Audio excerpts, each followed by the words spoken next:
Guys, in this video I'm going to show you how to turn off NSFW on Reddit.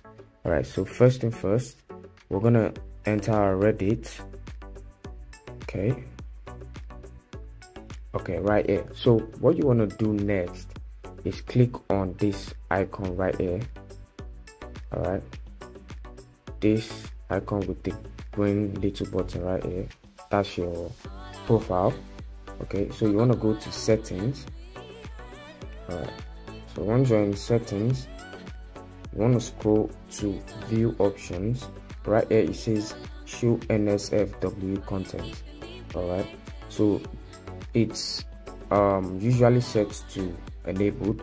So if you want to disable it, you just click on the button and it switches, it disables. Okay, so it's pretty easy and straightforward. So this is how you can disable or turn off NSFW on Reddit. Okay, so if you gain something from this video, make sure you leave a like, comment and subscribe to the channel.